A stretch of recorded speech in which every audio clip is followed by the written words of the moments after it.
Angkor Thom was not born in peace, it was chiseled out of defeat, raised like a stone shield after the Khmer Empire had bled beneath foreign fire.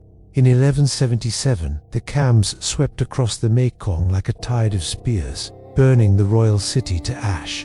From that ruin Jayavarman VII returned, not as a king, but as a reckoning. He would not rebuild, he would reinvent. Angkor Thom became his answer to vulnerability.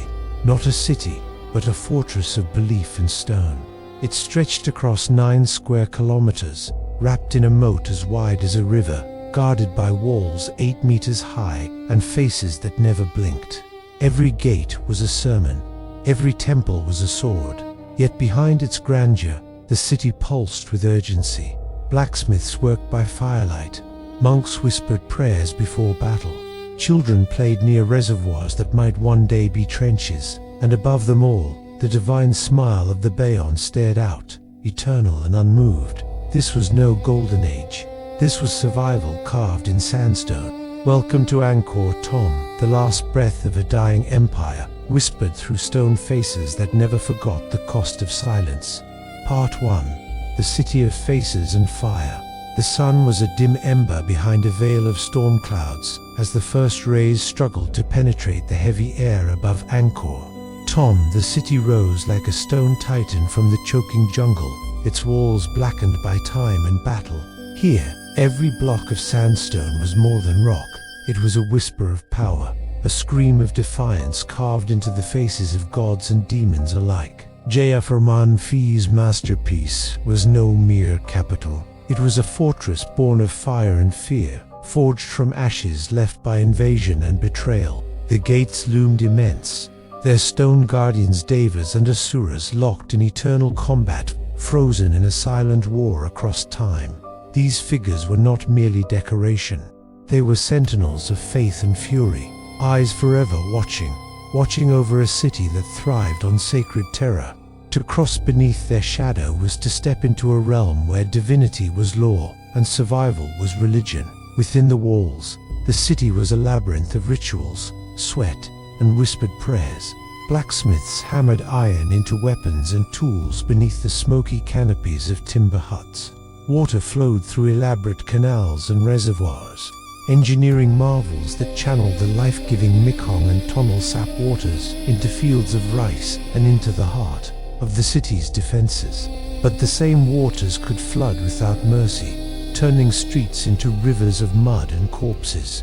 Angkor Thom's lifeblood was its people, bound in service to the God King whose face adorned every tower of the Bayon temple. Jayavarman VII ruled not just through armies but through myth. His was a divine mandate carved in stone, an empire built on the promise that the gods themselves had chosen him to protect and punish. The faces that smiled down from every pillar were his eyes, his eternal presence in a city built to last beyond mortal time. Life here was a precarious dance between reverence and violence. Farmers rose before dawn to tend fields heavy with the scent of damp earth and decay. Fishermen launched their boats into murky waters where crocodiles waited like ghosts. Children learned to move silently, to respect the invisible forces that shaped their fate. Priests chanted in the temples, their voices weaving spells of protection and vengeance, knowing that beyond the walls, enemies lurked like shadows, ready to engulf them. The city's defenses were more than walls and moats. Angkor Thom was a living fortress, a place where every street, every temple, every bridge was part of a vast strategy of power. Watchtowers pierced the skyline, sending signals across miles with fires and flags. Soldiers trained in the sweltering heat, their bronze armor catching the light like liquid fire. The clang of swords and shields echoed through courtyards where nobles plotted and priests invoked wrath. Yet, beneath this grand design was a city that breathed fear and uncertainty. The scars of the Khmer invasion still marred the collective memory. The blood that soaked the earth was not yet dry. Jayavarman VI's city was a fortress built to hold back the darkness, but the darkness was patient. Food was scarce in times of siege, and the market stalls sometimes lay empty, except for the withered husks of dried fish and parched rice cakes.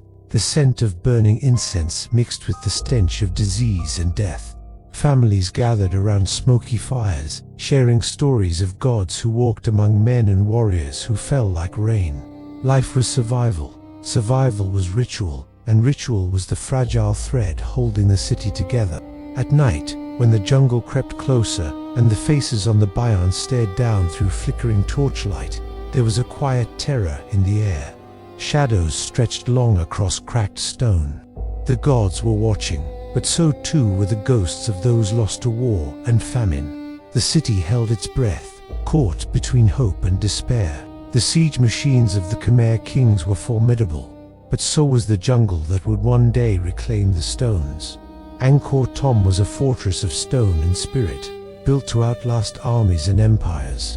But even the strongest walls cannot hold back time. Here, in the city of faces and fire, the story of an empire's last stand began, not with thunderous war cries, but with the slow pulse of water, stone, and shadow.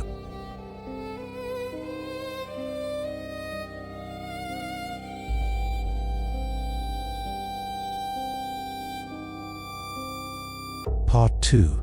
Breach at the Gates of Heaven. The gates of Angkor Thom, grand and immovable in daylight, held an eerie stillness beneath a bruised sky as dusk fell. These gates, carved with the faces of gods and warriors, were once the proud threshold between the realm of mortals and the divine. But now, as enemy forces massed beyond the moat, the city's fate trembled like a candle flame caught in a rising storm.